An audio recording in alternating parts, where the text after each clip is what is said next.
पहली खबर आपको बताते हैं, पटना से सनातन महाकुंभ में पहुंचे पंडित धीरेन्द्र शास्त्री ने एक बार फिर से हिंदू एकता का नारा दिया। उन्होंने कहा कि कुछ लोगों का सपना गजवाए हिंद है जो वो साकार होने नहीं देंगे। और साथ ही जो भाषा विवाद चल रहा है उसको लेकर भी उन्होंने अपनी चुप्पी तोड़ी है। क्या कुछ कहा है उन्होंने, आपको सुनाते हैं। हम सब हिंदू।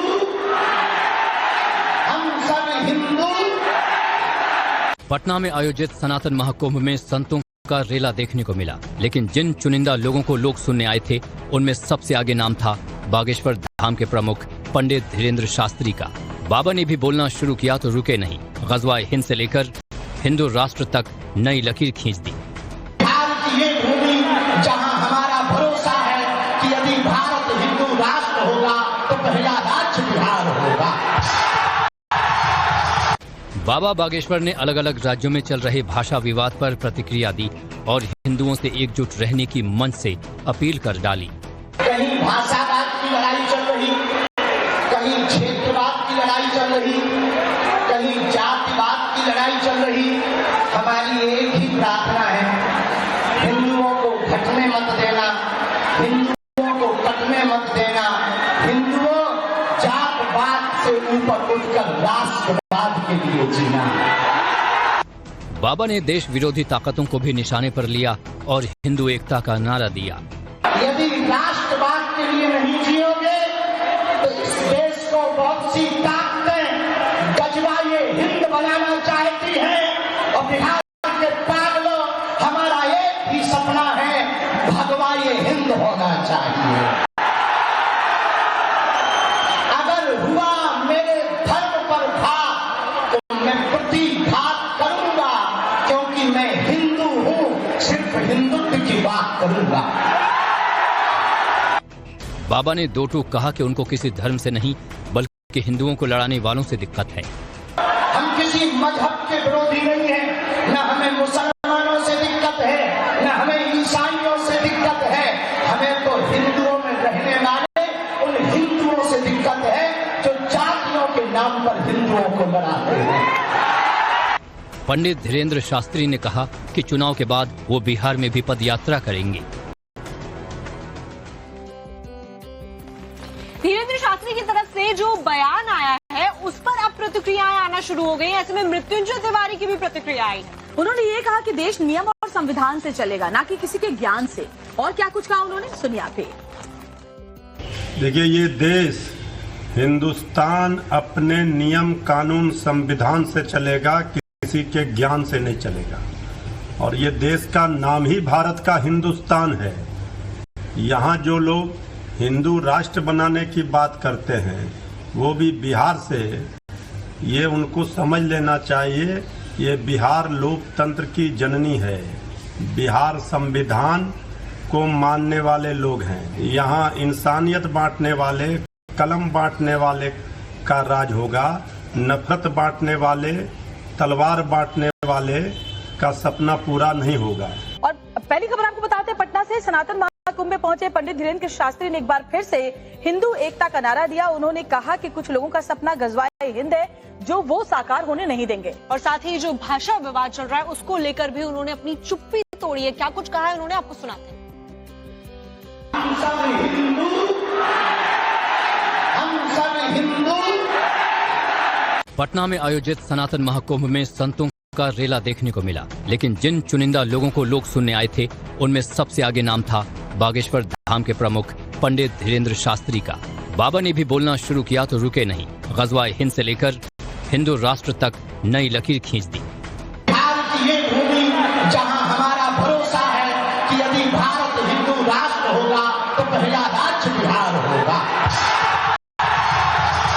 बाबा बागेश्वर ने अलग अलग राज्यों में चल रहे भाषा विवाद पर प्रतिक्रिया दी और हिंदुओं से एकजुट रहने की मंच से अपील कर डाली। कहीं भाषावाद की लड़ाई चल रही, कहीं क्षेत्रवाद की लड़ाई चल रही, कहीं जातिवाद की लड़ाई चल रही। हमारी एक ही प्रार्थना है, हिंदुओं को घटने मत देना, हिंदुओं को कटने मत देना। हिंदुओं जात-पात से ऊपर उठकर राष्ट्रवाद के लिए जीना। बाबा ने देश विरोधी ताकतों को भी निशाने पर लिया और हिंदू एकता का नारा दिया। यदि राष्ट्रवाद के लिए नहीं जियोगे बहुत सी ताकतें गजवा ये हिंद बनाना चाहती हैं और बिहार के पागलों हमारा एक ही सपना है, भगवा ये हिंद होना चाहिए।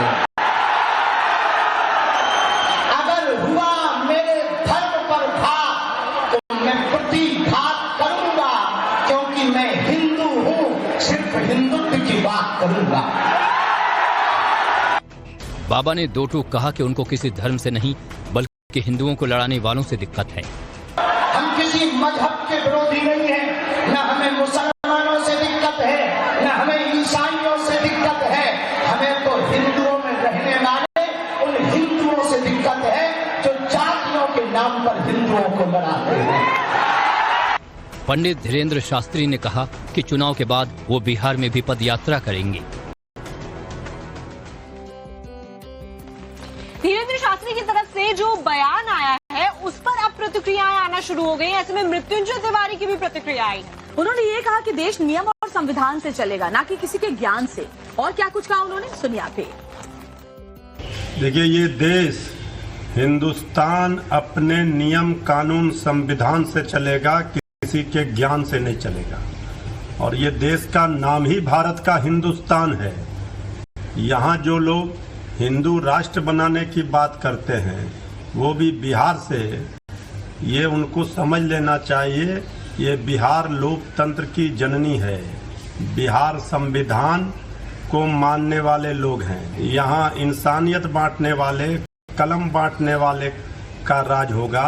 नफरत बांटने वाले, तलवार बांटने वाले का सपना पूरा नहीं होगा। हमारी एक ही प्रार्थना है, हिंदुओं को घटने मत देना, हिंदुओं को कटने मत देना। हिंदुओं जात पात से ऊपर उठकर राष्ट्रवाद के लिए जीना। बाबा ने देश विरोधी ताकतों को भी निशाने पर लिया और हिंदू एकता का नारा दिया। यदि राष्ट्रवाद के लिए नहीं जियोगे तो इस देश को बहुत सी ताकतें गजवा ये हिंद बनाना चाहती हैं और बिहार के पागलों हमारा एक ही सपना है, भगवा ये हिंद होना चाहिए। अगर हुआ मेरे धर्म पर घात तो मैं प्रतिघात करूंगा, क्योंकि मैं हिंदू हूं, सिर्फ हिंदुत्व की बात करूंगा। बाबा ने दो टूक कहा कि उनको किसी धर्म से नहीं बल्कि हिंदुओं को लड़ाने वालों से दिक्कत है। हम किसी मजहब के विरोधी नहीं हैं, न हमें मुसलमानों से दिक्कत है, न हमें ईसाइयों से दिक्कत है। हमें तो हिंदुओं में रहने वाले उन हिंदुओं से दिक्कत है जो जातियों के नाम पर हिंदुओं को लड़ाते हैं। पंडित धीरेन्द्र शास्त्री ने कहा कि चुनाव के बाद वो बिहार में भी पदयात्रा करेंगे। धीरेन्द्र शास्त्री की तरफ से जो बयान आया है उस पर अब प्रतिक्रियाएं आना शुरू हो गई हैं। ऐसे में मृत्युंजय तिवारी की भी प्रतिक्रिया आई है। उन्होंने ये कहा कि देश नियम और संविधान से चलेगा, ना कि किसी के ज्ञान से। और क्या कुछ कहा उन्होंने, सुनिए आप भी। देखिए, ये देश हिंदुस्तान अपने नियम कानून संविधान से चलेगा, किसी के ज्ञान से नहीं चलेगा। और ये देश का नाम ही भारत का हिंदुस्तान है। यहाँ जो लोग हिंदू राष्ट्र बनाने की बात करते हैं वो भी बिहार से, ये उनको समझ लेना चाहिए, ये बिहार लोकतंत्र की जननी है। बिहार संविधान को मानने वाले लोग हैं। यहाँ इंसानियत बांटने वाले, कलम बांटने वाले का राज होगा। नफरत बांटने वाले, तलवार बांटने वाले का सपना पूरा नहीं होगा।